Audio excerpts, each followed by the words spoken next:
Hey everybody, welcome back to the Bees and the Weeds channel. Let's see, what are we doing today? We have several colonies, I think 4, that still have these top high feeders on them. I got to get those off. They should be empty, shouldn't be any sugar syrup in there, but there's quite a time period here where the bees weren't taking any syrup because we had a little bit of a flow going on, and bees will always prefer nectar over sugar syrup. So it's the end of October, getting very close to Halloween. Close to November. Starts to get cold in Kentucky in November, so we need to go ahead and get our quilt boxes on. I use Vivaldi boards. That's what these black boxes are on some of them. I put those on all the colonies. I'll take you through that process here in a little bit, or maybe in a future video I'll do another Vivaldi video. I already have one posted if you want to look back and watch that one. It was a pretty informative video. So I need to go ahead and get these top hive feeders off these colonies and replace them with the Vivaldi boards.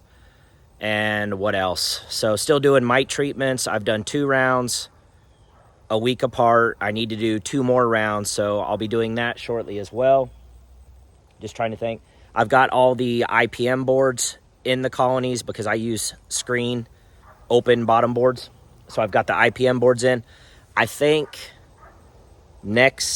maybe the end of this week, maybe Sunday or Monday, today's Friday, it's supposed to get down in like the 20s. So, and I think for a couple days it's going to be down in the 20s, which is pretty chilly, pretty cold. So I'm probably going to go ahead and put the burlap in these Vivaldi boards.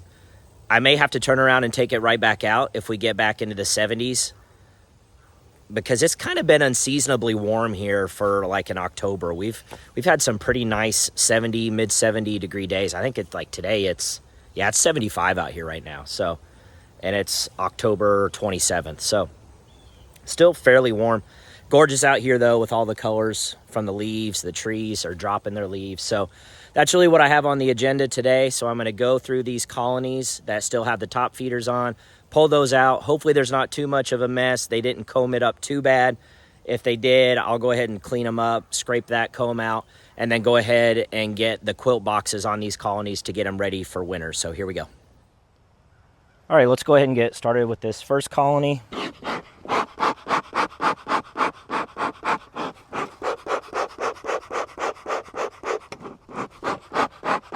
Make sure smoker's good to go here.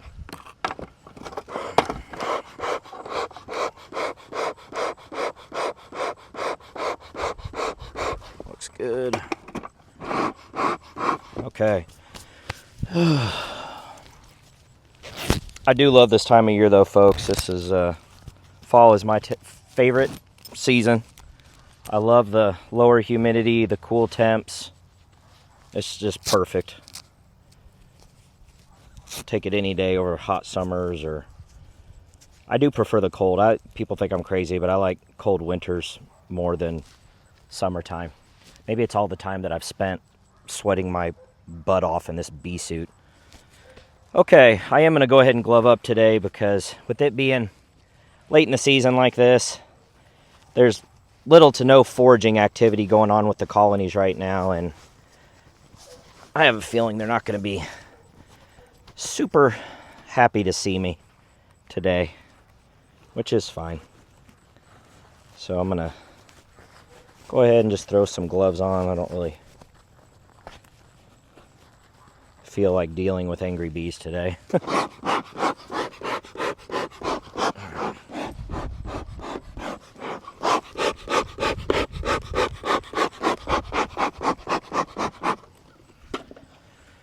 Oh, this colony was really slow to take the syrup. Set this over here. So I had to leave this feeder on this colony really longer than I wanted to. So we'll see if they finally took it down. They may not have. And if they didn't, that's fine. We'll set it aside and then I'll pour it out in the pole barn. Yeah, they haven't. I mean, this feeder has been on this colony for, my gosh, 2 weeks or more. And there's still syrup in here. So I'm going to set that aside, and I'll give it to some of the colonies down there that are still taking some syrup. This colony has reached the appropriate weight. If I remember correctly, it's a good 70, 75 pounds in this total hive weight. So including the tops, inner cover, bottom, and deep, minus the weight of the feeder. And so that's perfect. That's right where you want it for a single deep going into our overwintering period.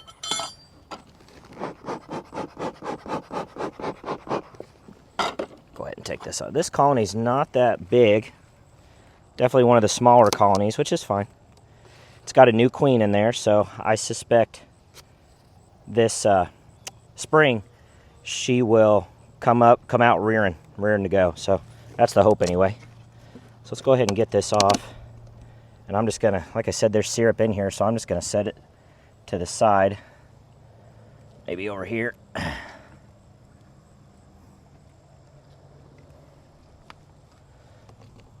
You really don't want to dump your syrup out. Yeah, so not a huge colony. Looks like maybe 1, 2, 3, 4, 5, 5.5 seams of bees here. Let me grab the camera and I'll give you a little bit of a close-up here.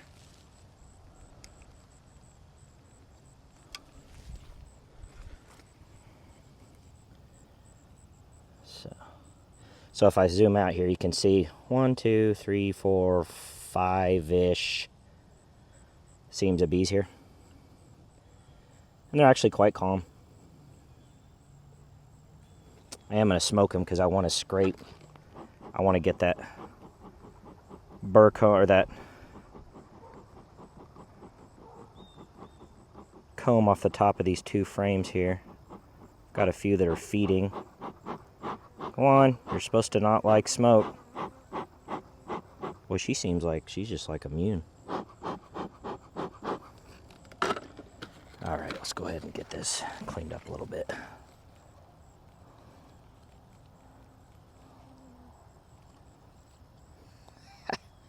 That one just doesn't want to focus, maybe. There we go. Pretty thick syrup that I had on this. It was a, it was a 2-to-1. I'm just gonna try to get her off there. There you go. So it was a 2-to-1, pretty thick.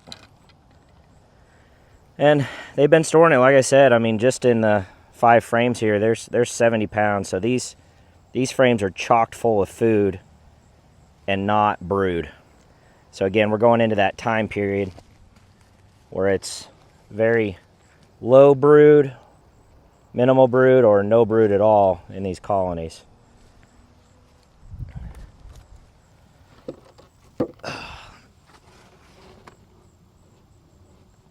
Yeah, that is lighter now than 70. So I may put one of those rapid feeders on top of this Vivaldi board just to give them a little bit more food. But I mean, why? Because they're not taking the syrup that was already on there. So they just, in their opinion, they don't need any more food. They're good. So, and the nice thing with these, this is a Vivaldi board. Like I said earlier, go check out my video that I posted, I think maybe a year or two ago, called The Amazing Vivaldi Boards, if you want to see sort of a thorough, in-depth walkthrough of what this is. But it's a fancy quilt box is all. But these little inner squares here provide the ability for the beekeeper to provide some emergency feed, solid feed, mind you, obviously, not syrup, throughout the winter. And so I'm not currently going to offer anything because they don't need it. And so therefore I'm going to turn this upside down. That way it's got this number 8 hardware cloth on it. That way the bees can't get up through here and make a mess. If I were to just put it in here like this, there's a chance, even though it's unlikely this time of year, that they could end up building comb in here. And I don't want them to build comb in here. I want this to be a space where I can put food if I need it. So all I do is I invert this, and I draw a little square little square markers with a Sharpie permanent marker on the outside, because in the wintertime when there's food in this, if I have this full of sugar brick, I can't really tell if I'm centered or not. Yeah, you can kind of look like corner to corner, but I just thought it was handy to have an outline so it takes the guesswork out. So that's it for this colony. We've taken the top feeder off. Got the, actually I'm gonna put this on the back side. Make sure on your inner covers, if they have these little notch, make sure that you point that up this time of year. Not as big of a deal with the Vivaldi boards, but if you didn't point it up, you could give critters access, or insects, wax moths, small hive beetles, access into this empty space here. And I don't want anything to have access into this empty space. These holes on this Vivaldi board here are covered by number 8 hardware cloth on both sides. These are just ventilation holes. So I put the inner cover upside down from the spring and summertime so it's facing up. And then when I put my telescoping outer cover on, I make sure that I push it all the way forward so there's no gap here between the quilt box and the top of this feeder. So this one's done. I do need to go grab all the burlap. I'll do that here in a few minutes. Maybe take a break, go grab that real quick, and we'll move on to the next hive. Okay, I went and grabbed the burlap, so we'll go ahead and put one of those in here. So the way that I overwinter my hives with quilt boxes is I use this burlap and Reflectix. So this burlap is nothing more than coffee bean bag. And these particular ones, I get all of mine from LaGrange Coffee Roasters coffee shop here in LaGrange, Kentucky. If you're in this area, I highly, highly encourage you to swing by and pay them a visit if you like coffee. They are fantastic. It's a lovely family. They have a really cute, awesome place right there off Main Street in downtown LaGrange. It's right in front of the railroad tracks, so multiple times a day you'll see a train go by. Really neat. LaGrange, Kentucky is one of the few towns that still has a train go right down the middle of Main Street, which is really cool. Sometimes inconvenient, I'll be honest. But yeah, I'll put a plug in for LaGrange Coffee Roasters. They've always been great to me.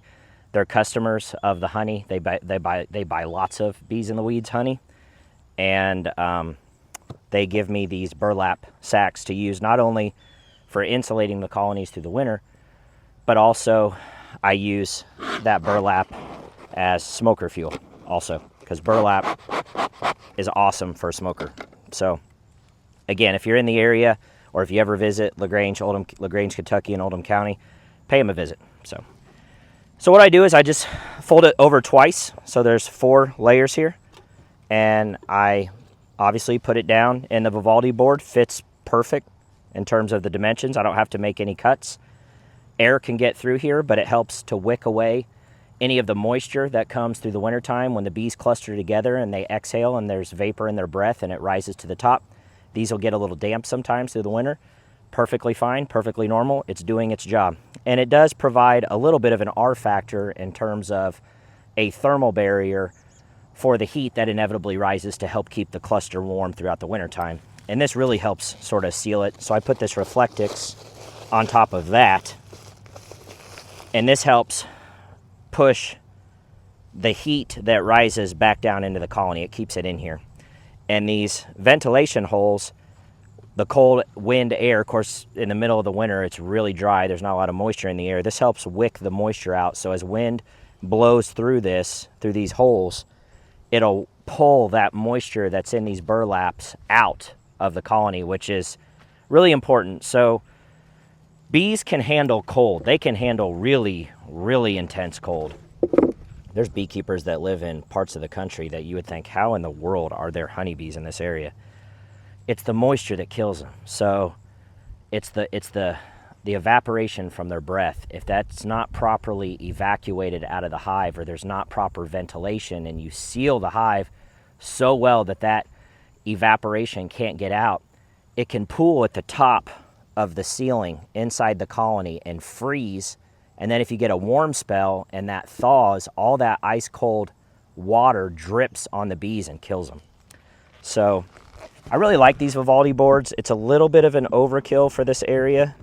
Again, don't forget to push your telescoping cover over that notch. A little bit of an overkill for this area. What I mean by that is, I know, fellow beekeepers that just use, a 1/2 inch thick or a 3/4 inch thick piece of foam board over the inner cover. Call it good. Our winters here in Kentucky don't get that cold, but I do like these Vivaldi boards. They're very versatile.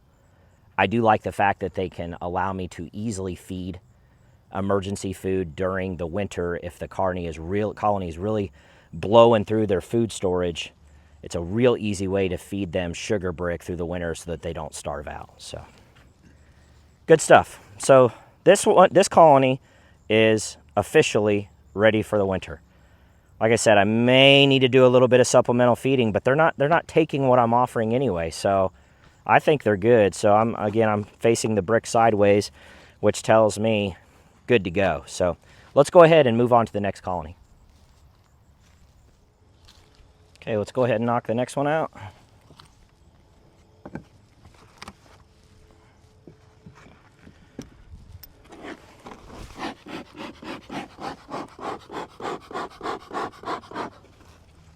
This one should be drained, I would think. But we're gonna find out.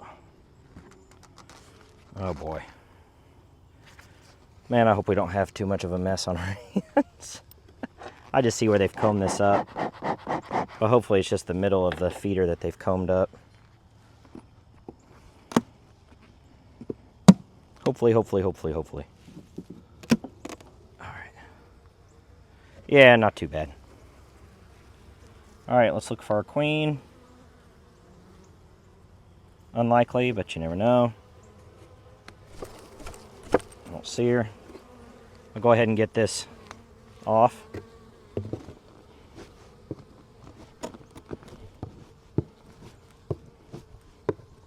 Try to keep stuff tidy and clean. Oops.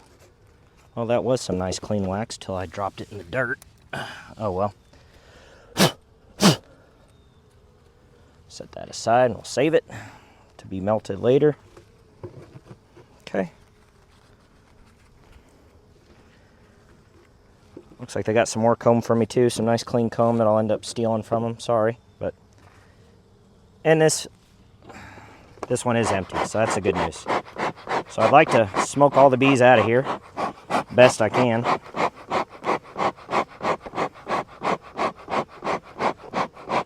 This is just going to have syrup in it. It'd be really unlikely to have any brood in there.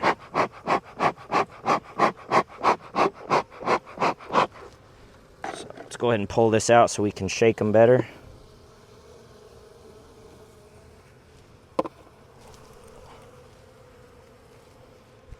Yeah, and you inevitably get a few bees that either drown or get caught in this top hive feeder. It's not a perfect system by any stretch of the imagination, but it works pretty good.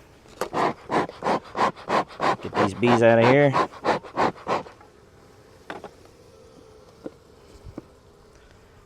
Yeah, that just has sugar syrup in it, which is what's going to be the case for most of these.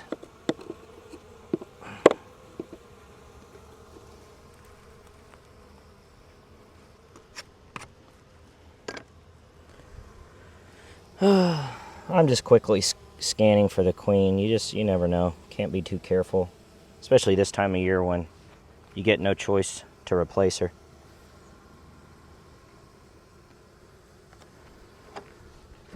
Or no option, I should say, to replace her.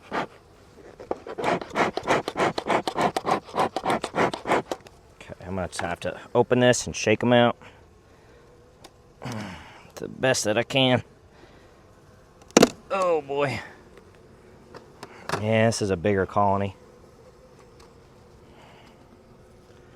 All right, let's look for a queen here too.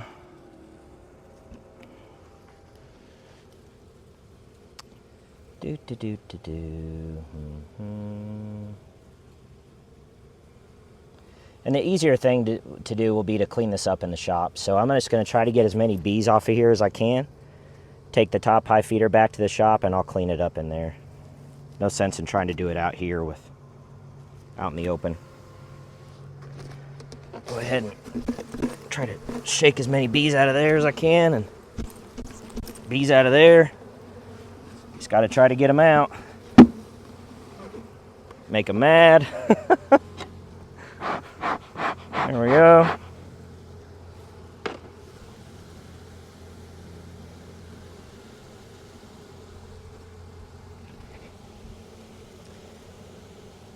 Yeah, this colony's same, 4 or 5 seams of bees in there, looks like.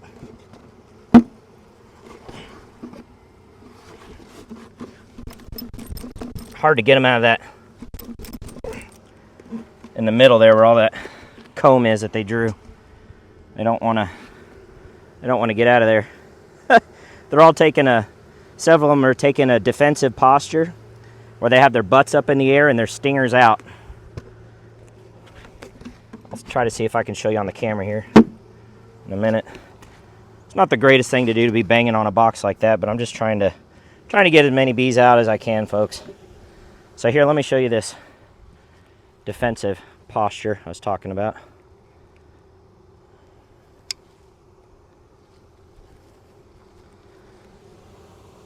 And I don't know how well you'll be able to see this, but I don't know if you can see her stinger out there.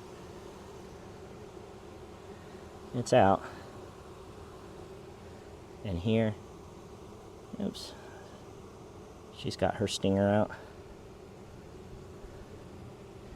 Not all of them are. Some are just, they may be nazzing-offing for the bees that were flying to tell them to, hey, we're back in here. But I would like to, again, clean the top of the bar.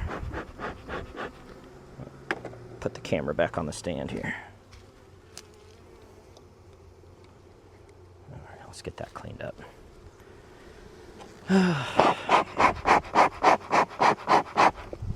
Starting to lose my daylight. This crummy thing about this time of year is how quickly it, starts to get dark out. That looks pretty good. Sticky mess. Okay.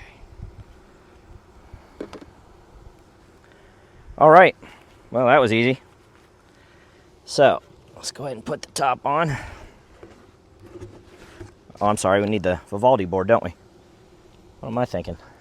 Did I bring one over? Not yet. Hang on just a second, folks. I'm going to go grab one.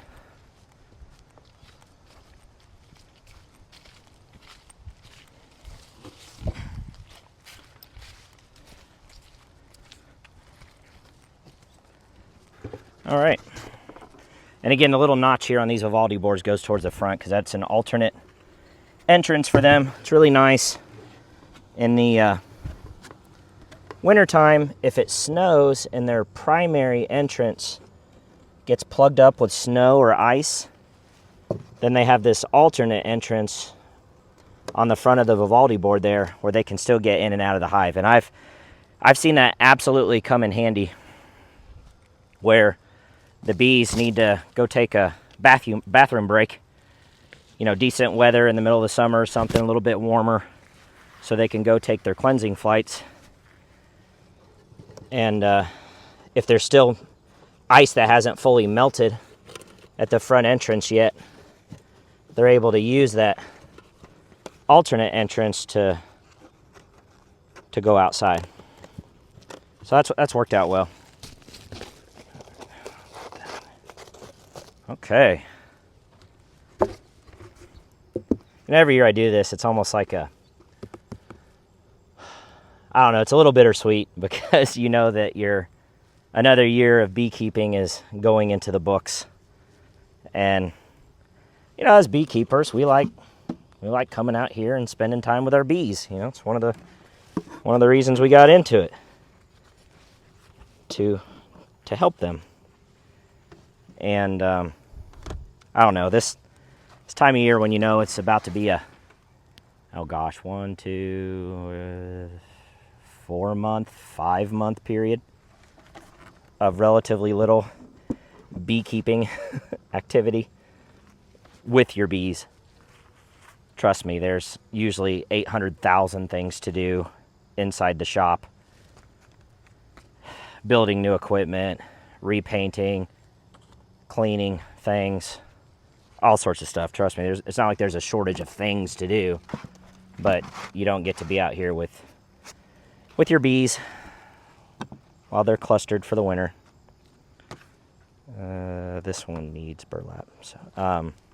So yeah, let's keep rocking and rolling and move on to the next one.